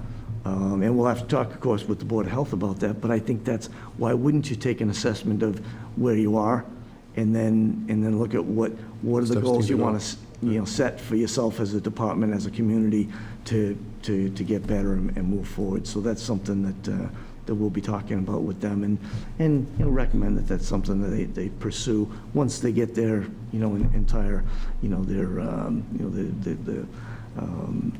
the structure all in place. One question and one comment, just as we kind of, we hear over and over again how hard it is to fill some of these positions, and it almost sounds a little scary. I did notice, many of you probably read it, that Norton just lost its building commissioner. So as we look at, not only sharing resources, but that's another neighboring town that we're also competing with. When we are looking at getting these jobs out, are we using the mainstream site still? I know we talked about that like a year ago when we lost that system that kind of auto-posted them out. I know we focus a lot on people coming up from the municipal side, but there's a lot of great people we get from the private side that you can just tell are gonna really be good, that will get the certification. Are we kind of shopping that avenue too and posting out that way, your normal run-of-the-mill job sites? So with this particular one, and in fact with both of these, department head level ones, no, we're not, and that's by intention. So what we have done is we've posted both of these positions through the professional associations. We're looking for people that they have to have state credentials, they have to have municipal experience. So when you get to some of our other positions, though, as far as administrative assistants, financial positions, stuff like that, absolutely we're looking out to the market. And in fact, we brought in, Katie from in our office, we brought her from the corporate side because she had that sort of experience both with liquor licensing, both from the commercial side as well as executive assistant experience. So on those type of positions, yes, when it makes sense. On these two, it doesn't make sense because we need to bring in somebody who's actually has that municipal experience as well as the credentialing through the state as we bring them in. But that's a decision we do. We don't have to do that, right? We could bring in someone that works for Shawmut Construction or whatever, and they can get it. It's not as simple as that, because what happens is that, and this has happened I've seen it happen in a couple communities, and it's been a disaster, is that you have, in order to be a certified building official, to be the commissioner of a department, building commissioner, you have to first be a local inspector.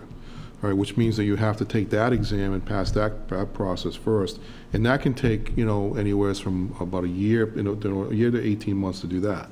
It's another year and 18 months to become the building official after that. The problem is that the exam is not that easy to take, and in fact, we've had candidates who've passed 2 out of the 3 parts of it and can't pass the 3rd part, and so you have 18 months to get that piece. But what's happened in some cases, I've seen it happen on at least 2 or 3 occasions now, where the person couldn't pass the final piece. So you get them in there, you've trained them for 18 months, and then they can't pass, so you have to let them go. And so it doesn't make sense for us to take that step. Now, what's happened since then is that for the longest time, there was the exam for the licensing and certification for a building official was done through the ICCO, which is the International Building Commission, and required you to have a knowledge of the licensing requirements from every state in the country. So it made it very difficult to pass that exam. Massachusetts finally changed that about 18 months ago and said that we're going to have a Massachusetts building officials exam, which is only about Massachusetts laws and requirements, which has made it a lot easier for these building officials to take this exam and actually pass it. Unfortunately, it's so new that not many people have done it yet, and so it is still a very limited group that's in that category. We actually had a candidate the last time that this position was open, who again took 2 out of the 3 but couldn't pass the 3rd, and in fact he had failed it 4 times. So it's not that easy to do. So I think our challenge is that's why you're seeing some places go to regional basis. They work in 2 towns, that type of thing. You're seeing that happen with building officials as well as with health inspectors, because there's only so many people we can get. And it's a crisis in many ways, because it's an issue with finance people, it's also an issue with health directors and public officials and building officials. And public works directors, you can't find them right now. I consider ourselves very, very fortunate that we have very good people in all those spots.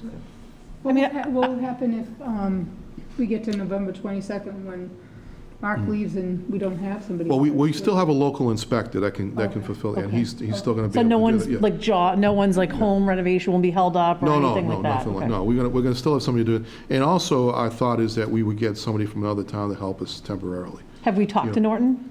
I mean, now that we know they're without someone too? No, but we did speak with a building commissioner from another community Yeah. who's going to be able to, fly cover for us in that 2 to 4 week period. Right. So we're not going to be out stranded, in addition to our local inspector that we have and our, electrical and gas inspector. I mean, I feel strongly that in today's day and age, you should cast the wide net and advertise the job. You never know, chief could see it looking and tell someone, I don't necessarily agree with not advertising a job somewhere. I think it should be in all those places, especially where we keep hearing how hard it is going to be to fill. I don't think it does any harm. So. Well, So the just people, cast the wider net. Yeah, like if But everyone you don't have to nowadays. You don't have to well, consider somebody yeah, you don't well, think is. the problem with doing that is that you'll get a lot of applicants, but they're just not going to be qualified. And so you're going to go through a process that's going to yield very little in the end. And I say that with all due respect, because I agree with you. In most cases, we can do that. Not in all cases, because you're looking for very specific talent. If you have a situation where you have to have certain qualifications, the places that they're going to advertise, and most people are going to look for those jobs, is exactly where we posted them. And it's with the professional associations, with the MMA, with the various professional groups that, that certify these groups, the Southeastern Mass Building Officials, those types of groups, and it's word of mouth. I will tell you that, in this latest round that we're going through right now, it got out pretty quickly that Foxborough was looking, and we've had some pretty qualified people step up to the plate this time. So it's all about timing in many cases, because some of these people were actually interested before when Bill Caspara left, but their timing wasn't right, and so they couldn't leave at that time. But now they're interested. So I think it's we're not having trouble getting qualified people to apply. We're just not getting a lot of them, and that's because you don't have a lot out there. That's really the And who makes that decision? Is it the Board of Health, or is it the hiring committee? Is it you guys? For Pauline's job? So that decision is the town manager's job. The town manager, okay. Town manager's function, yeah. It's actually in the charter that the town manager has that responsibility to hire. That doesn't mean I haven't met with them. We have, and we actually got their input in terms of what we want to put in the job description. But, there's still some disagreements over certain pieces of that. But, I think our position is that we want to get the best we can get under the circumstances, in the circumstances we're in right now. Right. Can I just touch base on that? Sure. On the health piece, I would, just hearing it tonight, on one of your thoughts and stuff on having the fire department cover it, I would say that would be a short-term type of thing. I wouldn't see that being a long-term thing. We just sat through a presentation of theirs, and they are straight out busy with all of their initiatives. So add something like that to the plate. And you had mentioned the 4 people that were sitting there. Yeah, they're more than qualified to do it, but what happens when they leave? We have other people there qualified. So just be real careful on that. I think that is, Chris, it's a stopgap is the word I was looking for. Absolutely, Yeah. With the pandemic that's going on, to fill that void, because, we would like to, down the road, as we've discussed last night, and then with the chairman of the health department a couple of weeks ago, we'd like to see someone in that department work their way up. They're just not ready yet. Yeah, and they haven't got all the credentials yet. So and it's we've already said, I've already met with that person directly, and so we really want to support you in every way we can. But I don't want to put the person in a position where they're not qualified, and to put them in a bad position as well as the town. And I think it doesn't serve us, either one of us, to get into that kind of a discussion. So I think this is a stopgap measure if we don't find anybody. But people do come in, and so. And we've all said from the beginning that, the allure of Foxborough is unique. And so there are people that want to come here because it is Foxborough. So that's a good thing. So I think what we're going to wait and see. We're not going to make any commitments beyond that. But we have to hedge our bets given the circumstances that we know and we understand. But I don't think anyone along the line, Chris has said that this is going to be a permanent No. shift in responsibilities. Okay, all right. No, that's good. Okay, so just moving on to that, we've, one of the things that I was looking at today, and I talk to the group all the time. We have a internal staffing, and Christina reminded me, because, it's 6 months into your year, we should probably think about asking the board about, whether they want to do a 6-month review of where we are with things, just as a progress review. Yeah, that's December 30th, right? Yeah, well, it's actually earlier than that, believe it or not, because it runs till, actually, my review period runs till April. So, April, actually, it's April to, or it's May to April. So, we're about at that point now, but again, I'm raising it with you to see what the board's pleasure is on that. You don't have to answer me right now, but if you want to let me know, think about it, you can talk about it, and I'll help you set it. I'll set up any way you want to do it. But we've made progress on a lot of different fronts.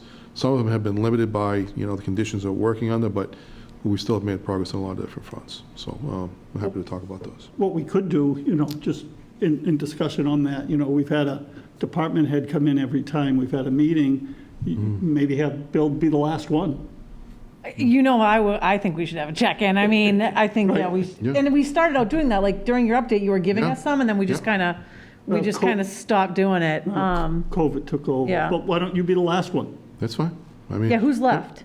We actually still have more that haven't been, Yeah. done Yeah, I think we have a lot. into the new year, so he could be the first one in the new year, but we still have more departments that weren't. Right, we got police, we got finance, we've got. Finance you've done, and No. police, you've done police. Yeah, finance was last week. Police. Council on Aging, You did police Oh, we already. did police already? Council on Aging, Might have been you the need veterans, library. recreation. I mean, if there's a late agenda too, I think it's just a great topic. If we end up having a late agenda, it'll probably be an hour-long conversation. Yeah.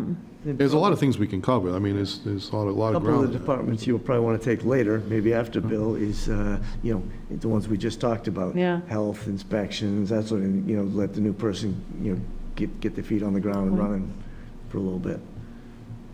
All right, we'll keep that. We have a department head meeting next week, so I was gonna bring that up, the remaining ones that hadn't, signed up yet for the new year. So we're built out to the end of our next 3 meetings, and then after that, we can go forward with the ones that we haven't done yet. And some of them we could probably even do too, like we haven't heard from conservation, veterans, library, some of those might be quicker than other departments that we've Right, heard from, like right. police or fire, for example. They take a lot more time. Yeah. Town clerk would be interesting after the The election. Yeah. All right. Okay. All right, if we get, we'll talk about that. We'll talk about that Well, yeah, come up with Thursday. a plan and how to do it. I Yes. just didn't want to let it slip. I think it's something we should, Oh, it's a good just point. good idea to just to kind of check in and also, to see if there's something I should be spending more time on, or, you think that I should be focused on a little bit more, or come up with more information for the board. All right. Second thing, or third thing rather for me is the common lighting plan. We are working on that. We're waiting for a construction plan to come. We should have that by this week or next, and then we can start the actual construction and get the lighting plan in place. And one thing that I am working on is, and what I'd like to have is a review of the actual light canister, the light head itself, which Mike's going to try to set up a meeting with the town historian as well as the chairman of the historic commission, so we can actually make sure that whatever we do is not inconsistent with what their thoughts are. So, and then where Tony's got a couple, Tony Masalis, who's heading up that effort of trying to identify all the equipment and putting the pieces together, is he said he's come up with a couple good options or a good option at least for the time being, which is helpful. Once he gets started, how long does he think it'll take? Well, it doesn't, it's the key thing is getting the construction to do the underground, and we're going to do conduit, because there is no conduit in any part of the common right now. So what we're trying to do is put conduit in, and the way of putting that in right now, you have to be cognizant of the fact there's a lot of underground stuff there. And so that stuff is all being identified, so that's why it's taking a little bit longer. So we're trying to get it done right. But we want, our goal is to get the construction started this year, and hopefully have the lighting in place. I don't know if it'll be done by Christmas this year, but we're certainly going to try. Okay. And then people have noticed that the railroad crossings have been done. Finally, the Gilcassett Street one will open tomorrow. They did the final paving on that today, and also in the one on Mechanic Street was done as well. The question has come up about whether or not Elm Street is going to get done, and we don't have a plan from Mass Coastal Railroad at this point, but we are looking to try and get a plan out of them to see if they can get that one done next. But it's them that actually leads that effort, not us. And we have to be responding to their efforts. But we are doing some temporary measures to at least get some of those crossings that are in tough shape in better condition. And then last but not least, actually two things. The MMA is going to be holding its annual conference this year, but it's going to be virtual. So anyone on the board who'd like to see some of the seminars that are offered, some of them are very specific to boards of selectmen. So if you have an interest in any of these, any of the topics, certainly let us know and we'll register you for that, and then you can do it on your own time. It's going to be in January. I think it's like the third week in January, if I'm not mistaken, when you'll be actually able to do that. So no in-house conferences for a while, so it's going to continue to be that method. But so just in case you're interested, we'll have that available to you. And then last but not least, some disappointing news. Semrick ribbon cutting has been postponed because of COVID, unfortunately, because we couldn't really pull a group together given the circumstances that we have right now. We are going to continue to move on and get the facility open. We're hoping to have the cutover for Norton and Easton by, I think it's going to be December 8th and December 15th, respectively. So we are very excited about that prospect. The work up there is amazing. We'll get you up there. If anybody wants to see it, I'll get you up there to see it, but it's really something that let's talk about state of the art. It really is quite extraordinary, quite exciting to see that. Are they physically up there yet? They're they're still working out of the fire and police dispatch area right now at Foxborough for Foxborough and Mansfield, but they are finishing construction and hope to be up there. They plan to open in December with that cutover. So it's been a long road for them, but it's actually a very exciting road. And not to be lost in all this is the amount of money we're saving on that year after year after year. That's, so far we've saved about $1.4 million just by doing that approach. So it's all good. I'll turn it over to Mike. No, You're all set. Mike's You're done. good. Mike's done. Turn it over All to right. us. Sorry. Anybody have any selectmen's updates? I had two quick things that, just after the agenda had come out. So the banner, did you see it? I have not seen it. So it went up. It went up when they Okay, tested all it. right, That one okay. that they had, it went Right. up. It all was good. Dave Laliberty put that up. Thank you to him for getting that Yep. done to test it. So those are being printed hopefully in the next week. Okay. We have to look at timing, though, how that goes between the JC's banners going up. Like, does it make sense to put them up and then take them down and then put, so Mm-hmm. we'll have to see where the actual production of those falls. Yeah. And then. Just let me know, because we can coordinate that. Yeah, so I think we'll just have to see when we actually have them in our hands and then what Yep. timing makes sense from there. Okay, that's fine. And then I did get a really comprehensive update from Marie. I know some of you guys have heard me asking for just like a quick departmental update, what has or hasn't gone on with COVID. So, I mean, I feel like anytime I reach out to her, she puts together a really detailed, summary. So thank you for. She really is the point person on that. Yeah, And she really did a great job with that, so I wanted to say thank you to her. And if anyone does want it, I can share it with Sure. Christina, who can share with you guys. Some of the stuff we've heard, like fire, we heard tonight, Yeah. police, we heard. Some of the stuff, there was some new stuff that we didn't hear, like it's surprising to conservation wants a laptop, which I think, would make sense to have a laptop to work at home, or, little things here and there. Just even expenses that you wouldn't think of. So it was good to have. I can definitely share it. And I think you guys the Paige sent this EDC survey, but I think you guys saw that, right? I think so. So that's in there too. If anyone wants that, I can share it with Christina and she can get it out to everyone.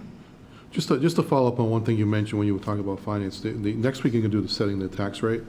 And so there's a lot of information that's gone out to you already. I looked at the presentation in depth today and yesterday, and so I've actually recommended some changes to it. So we're going to send you out a revised version of the presentation this week. So, but a lot of the information is still in it, but it's just presented in a different way. So it'll be easier for you to follow during the presentation.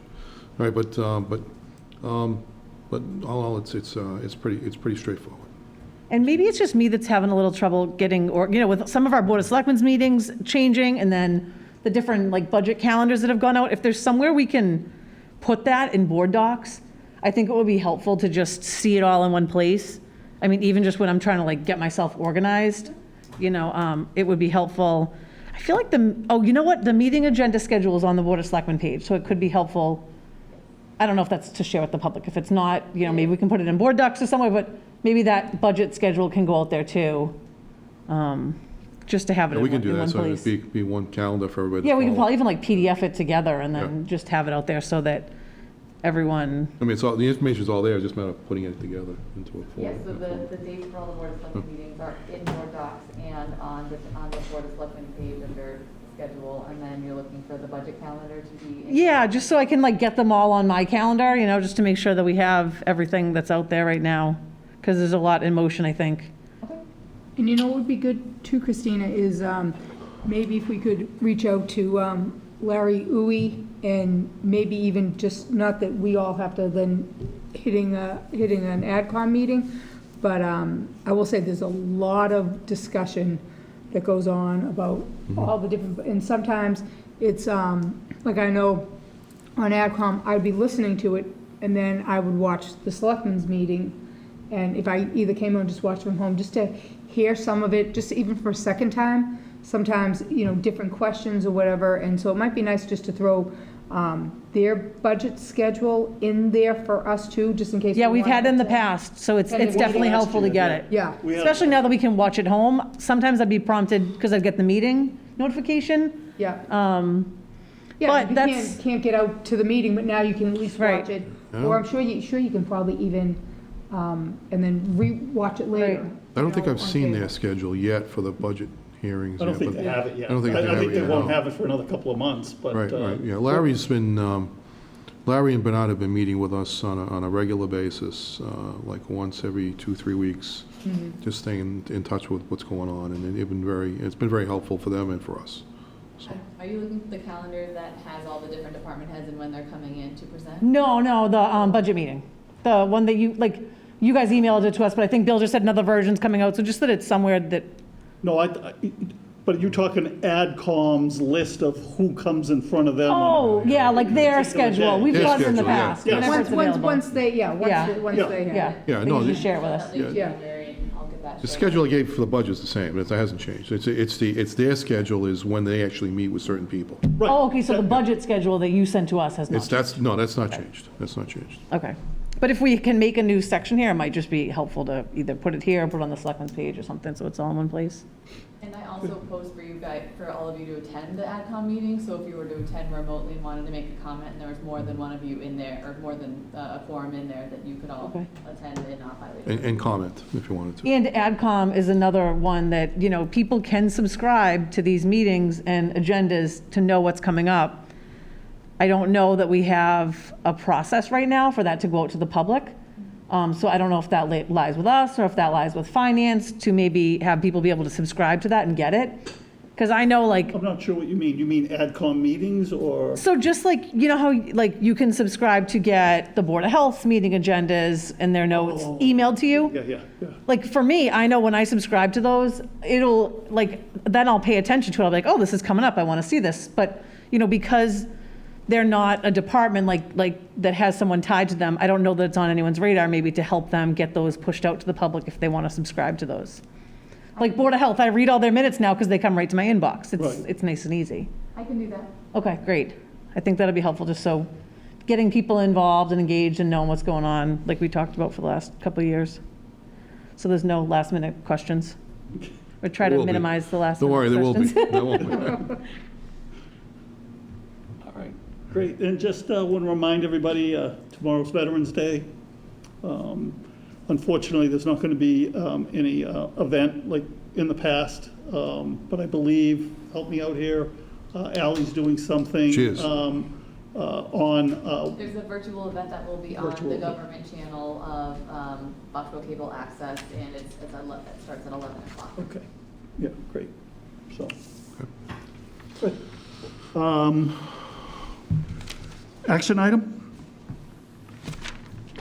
Okay, we have one. Motion to approve tuition reimbursement for Detective Mark, all right, help me out with the name. Bonenberger. Bonenberger, okay, for $1,125. Second. Second that. Yeah. Any further discussion? All those in favor? Aye. Great, thank you. And I did get a $6 contribution that I approved this week, so won't go into detail about that beyond that. All right, and then motion to adjourn. We're waiting for you, Chris? Chris. There you go. All those in favor? Good night, Chris. Good night, everybody.